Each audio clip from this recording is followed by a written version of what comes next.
So I received a question of why are there like 10% of the people that are tested by 90% of the people being against them, in a sense.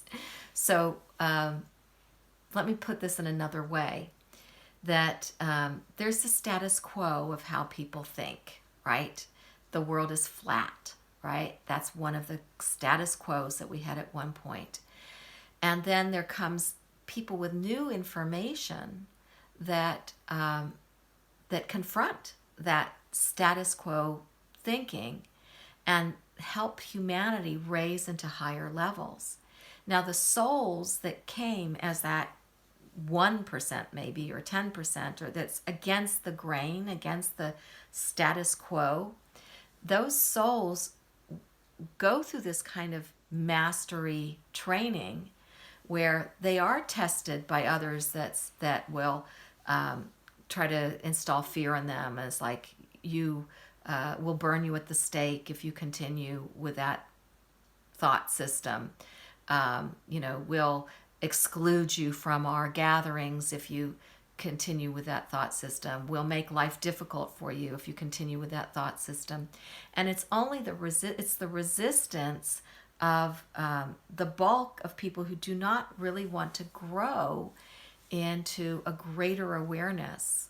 But that chisels away after. It's the initial confrontation that is, it's really ego that says, I know everything, I've got it right, you're not going to rain on my parade, type of thing. This is what I believe, and this has got to be true because this is what I believe. And then someone like Jesus comes along, right? And says, well, is Sabbath made for man, or is man made for Sabbath? And it's like, we can ask that question today. Is man made for government, or is government made for man, right? Is it of the people for the people? Or is it like suppress the people? Now, so there will always be voices that come with a higher insight, with a new perspective, that every single one has the choice to either listen to, or to stay in protecting what they have. Now, protecting what you have and this kind of ego thing, it's all based on fear. It's the fear that I'll lose something. I'll lose something if I dare to entertain this new concept, this new idea. And, that's why we have a lot of censoring going on, because a lot of research is actually happening, but there's an old way of thinking that wants to just really pursue that this way of thinking is the whole truth and all the truth there is. And so anything else that shows any other aspects of truth that may diminish this truth, that the earth is flat or whatever it is, I want to get rid of it.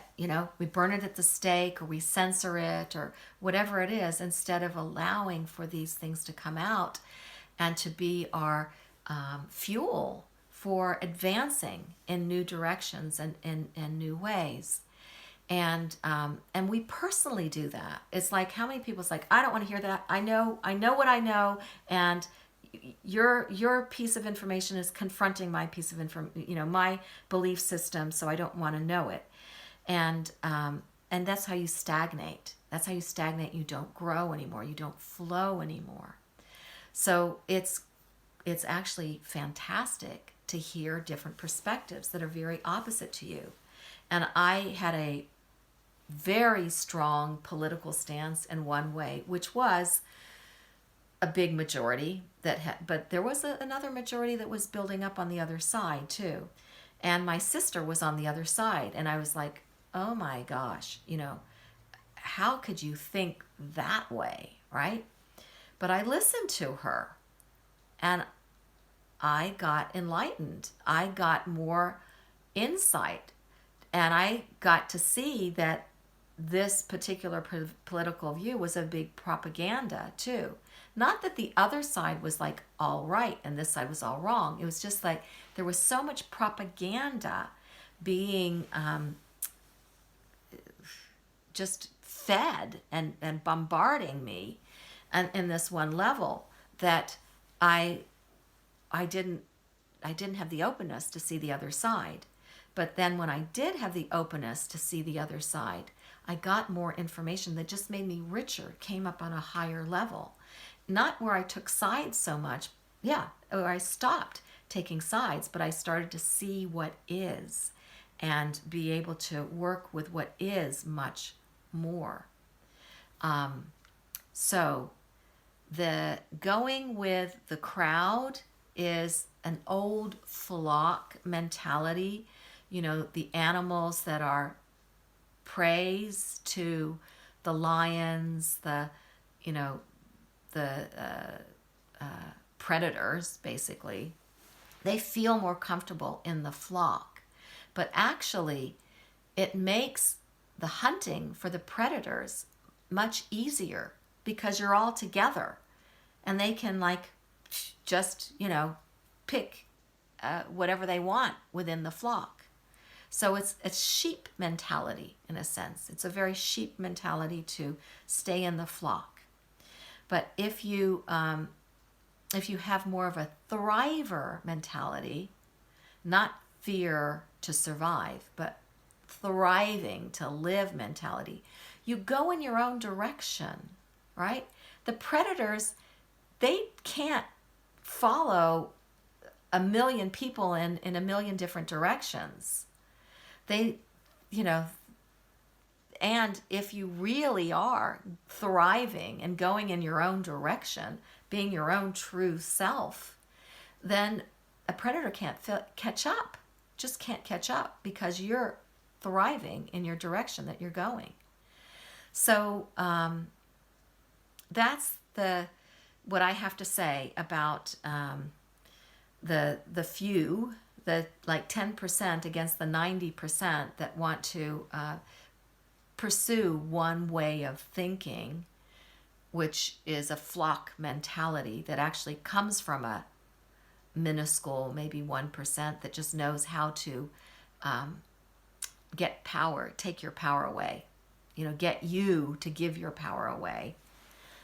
They use fear, but they use fear because they're in fear themselves. And they've lost their own power. That's why they feel they need your power. That's another video. But I just want to let you know that, Obama had signed an act in 2013 that gave the government the right to have propaganda over the people, just like they do in communist China. So that's what that particular legal system has accepted as it's okay to propaganda over your own people. And let's see, if you go back to natural laws and principles of the universe, we're all individuals. So there's always going to be those that are in touch with that and that are going to step out from the crowd and live as their true selves.